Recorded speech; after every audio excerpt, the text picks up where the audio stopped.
guys, and welcome back to the channel. So, a new Alliance War season is about to start. We do have a change to the, general system of Valorant now because we're going back to two metas. So in this video, we're going to be discussing the MVPs for the victory track and the first 2 weeks because it's effectively the same meta with the addition of Rise to Power node, where you do need to be careful when you touch or get touched by opponents after knocking them down. So, for the most part, everything that I say about victory track just about applies for the Gladiator circuit as well, for the first 2 weeks of it. Then obviously we're going to be making a second video for the weeks 3 and 4. So, again, just to quickly break this down so we have Decay Sugar Pill tactic interaction. So, attackers are immune to placebo buffs. Whenever they trigger buff immunity, you place 20% Wither on the opponent, max stacks 5. Attackers gain resistance to damage over time effects. That includes most of the burst damage effects in the game too. And then when the defender is knocked down, you do have 25% chance per debuff to place a slow on them. So, Sugar Pill is, tailor-made for Decay to be countered. Making contact with the defender has a 100% chance to place 12-second placebo buff, that's max 5. And max charges, buffs refresh themselves instead of reapplying a new one. And whenever buff expires or is nullified from the opponent, there's a 50% chance they go unstoppable. On top of this doozy, Kabam is gifting us a hazard shift incinerate poison. So in striking a defender, you're going to get incinerated or poisoned. It rotates every 12 seconds. So in order to deal with this meta, you either need to be able to rely on Decay tactic or have the corresponding immunities. And that leads for very interesting interactions. Some Decay Attackers are going to be good and useful only against Sugar Pill defenders. Some immune champions will, utilize Hazard Shift perfectly, but will still have to be very wary of Sugar Pill, where you either need to, where you hope the defender doesn't have a Sugar Pill tactic active, or you need to basically make sure that no buffs expire on you, which includes also Dex. So there are, fairly tricky situations. In general, if we're going to take a look at Decay Attackers first of all, not all of them are immediately what I would recommend to be used. For instance, somebody like Gamora. Gamora has hardly any debuff access in her own kit. So again, she would only be good against the Sugar Pill. And on top of it all, if you take a look at Sugar Pill, one second, reset the filters. If you take a look at the Sugar Pill only, a lot of those defenders are Mystics. You're just not going to really want to use a Gamora. And therefore, obviously, some of these champions will do better than others. Somebody like Red Hulk, double immune and a Decay. So even without the reliance of his own debuffs and the Decay tactic, he can do great. So you need to be wary on quite a lot of things. So MVP so far for me personally, number one, I wouldn't call it an MVP, but it's kind of like an throw in, because in skill class, we only have 3 Decay champions in the game right now. Sorry, 4, but again, most of those are not necessarily what I would call sure additions to your deck. So we have Black Panther Civil War, which would struggle getting rid of those debuffs, but I have seen people run, and I think it's a decent choice. I think Jabari is probably the best skill champion that you can run, because she has a way of dealing with Hazard Shift. She's Decay, and yeah, I think Jabari, if you have one rank, is probably going to be a very decent option. Massacre, again, you kind of need to be careful of the Hazard Shift. Initially, by hitting opponent's block, you can probably get away with it. And then we have Stealth with Spider-Man, which I do not have in my deck as well. So when it comes to the skill class, I'm currently running Mantis, largely the deterrent from the Science Champions, because against Science Champions, you would be getting rid of the debuffs, and you can throw her on defense, and they're quite useless, and this meta is swarming with Science Champions. So she's kind of like a niche trap add to my deck at the moment. Haven't really utilized her, but it's something to keep in mind. Skill class, obviously, we do have the Korgs and the Bullseyes that still work as well as most of the other defenders. A special shout out that I did want to give was to Attuma, because Attuma does not work at all, because Attuma is one of those champions where any Decay champion will deal with him because his damage back gets mitigated by the Decay tactic. So as long as you have debuffs on Attuma, any Decay champion will be able to ignore Attuma's damage back mechanic. And if you do that, he just turns into a vanilla stun immune fight basically, and he loses just about all of his defensive value as long as you don't extend it to the point where he goes unstoppable. So yeah, Attuma is not it this time around. Moving on to tech class, I think a very solid addition is Penny Parker, because Penny Parker is immune to incinerate and poison, and she's still a competent defender. So I do think Penny Parker is worth a shout. Then I'm running Jack-O-Lantern. Now, the interesting thing is, obviously, tech champions are also sugar pill defenders, and many of them are not particularly defensive that were included there.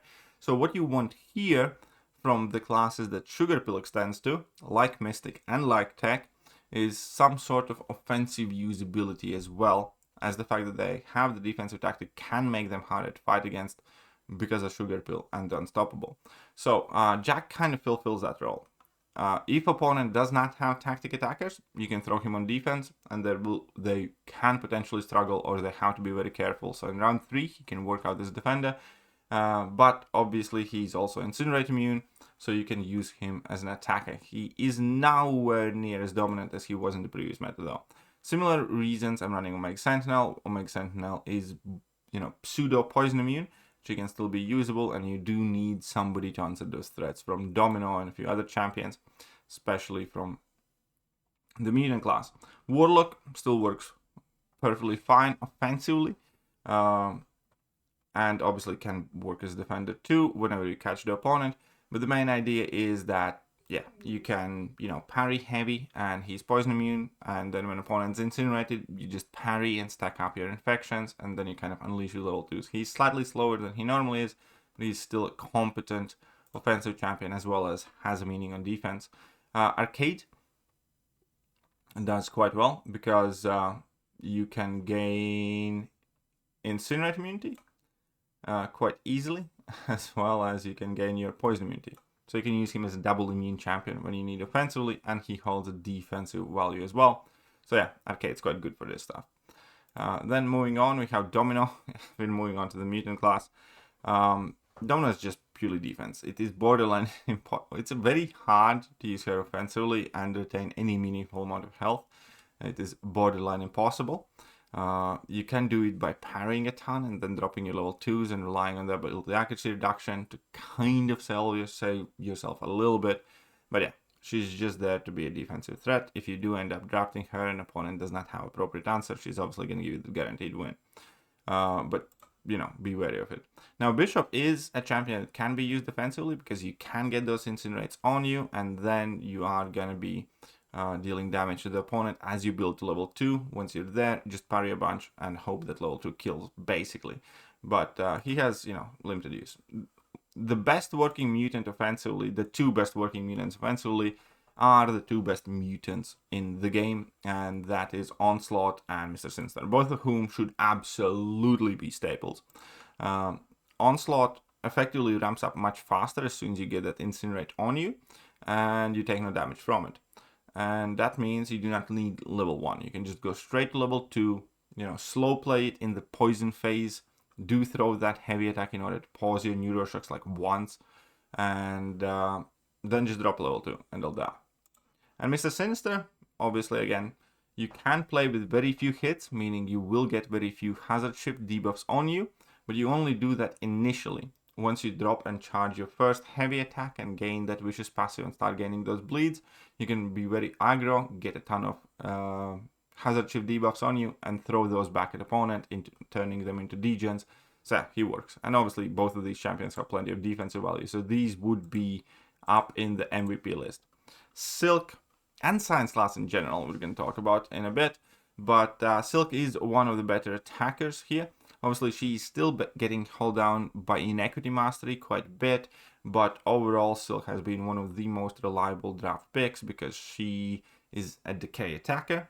So, That means she'll be countering, all the Sugar Pill defenders perfectly, as well as she inflicts a ton of debuffs immediately. So when you do get those poison incinerates placed on you in any fight, even against non-tactic champions, you'll be taking no damage from it. So Silk works fantastic.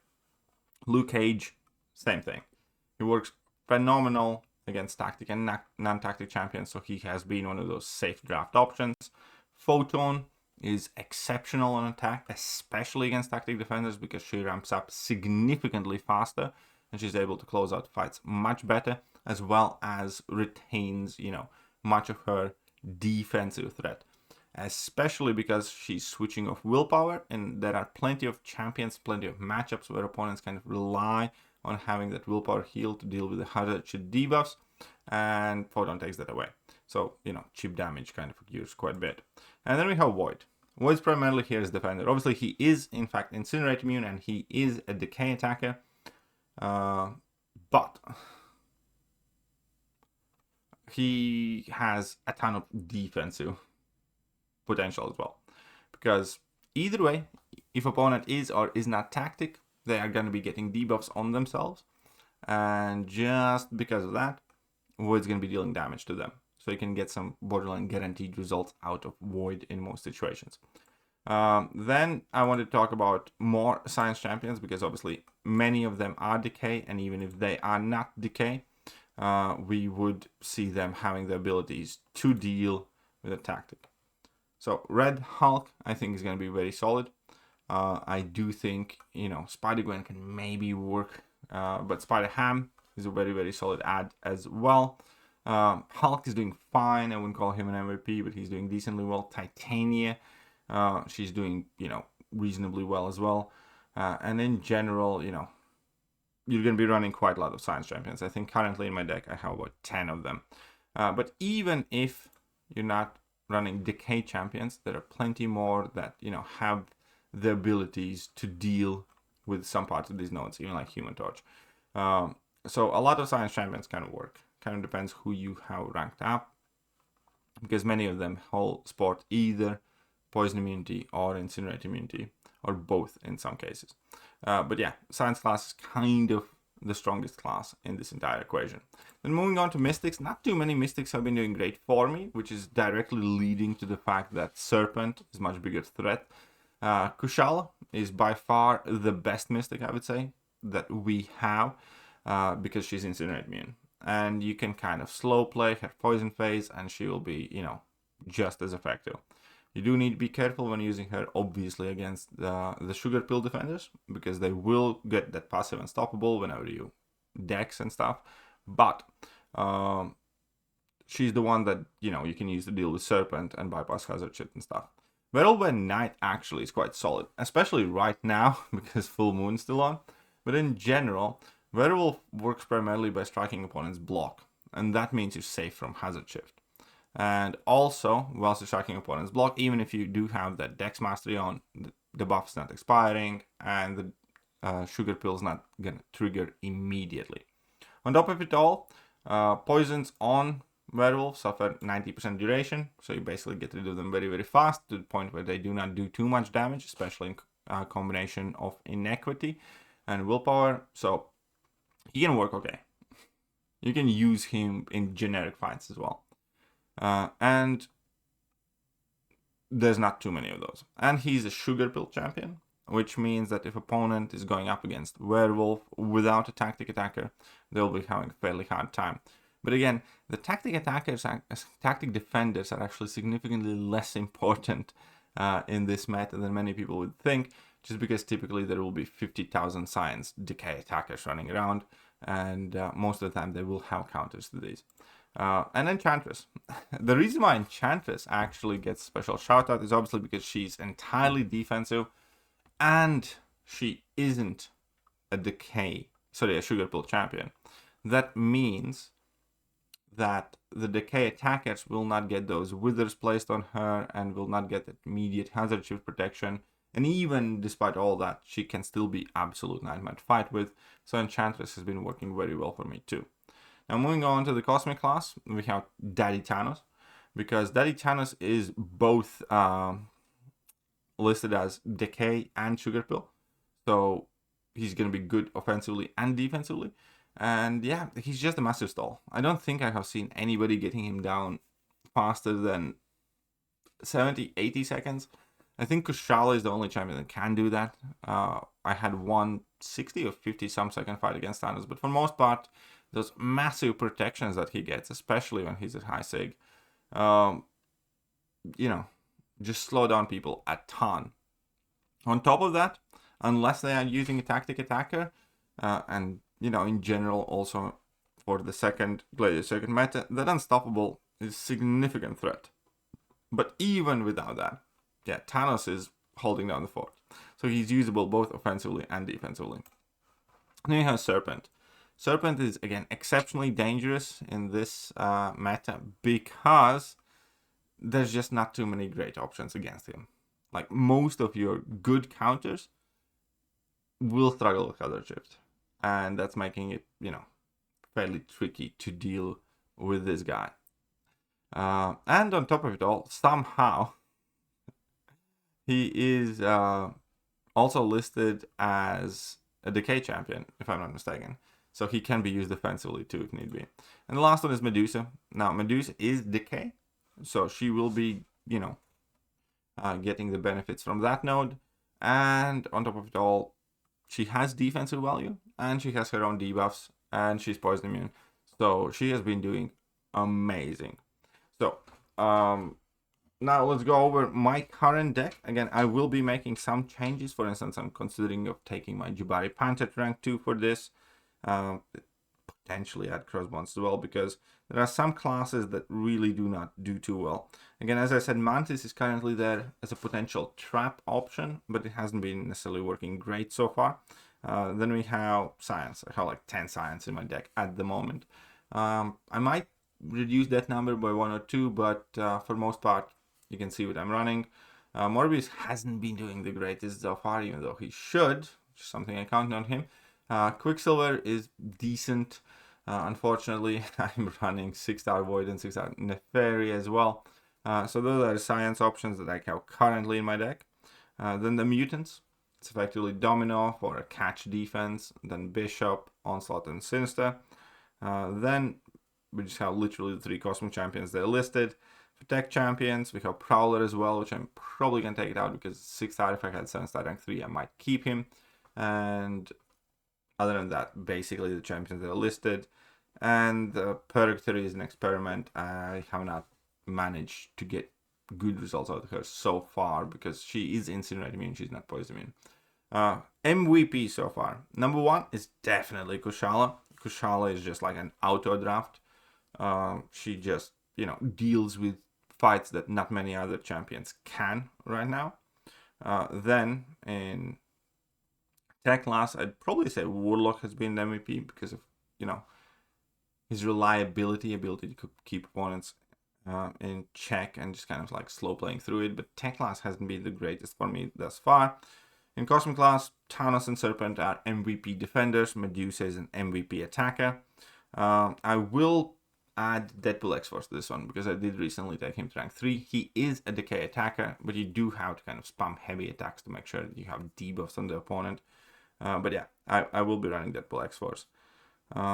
In Science class, the MVPs would have be Silk, Photon, and Pig, and Luke Cage probably. Those are the best ones. Korg is a very good defender this meta, by the way. Keep that in mind as well. So, again, Atuma didn't really do great. Possibly gonna add... No, I'm not gonna add Sasquatch back. Then moving on further. I was thinking Moleman, but I'm kind of a bit skeptical on him.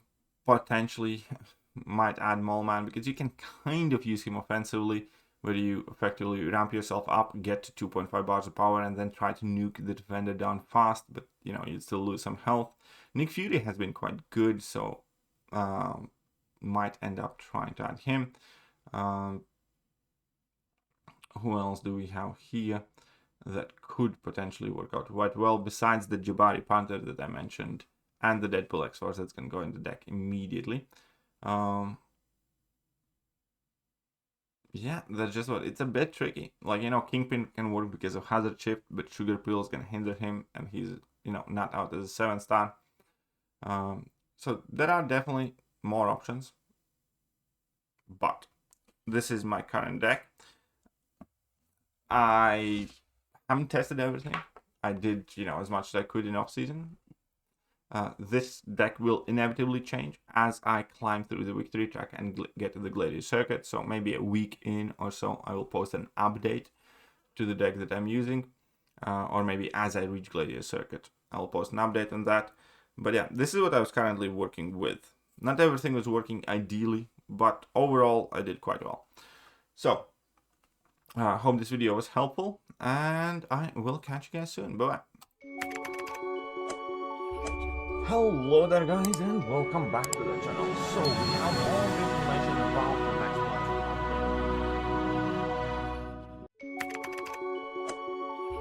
one. Hello there guys.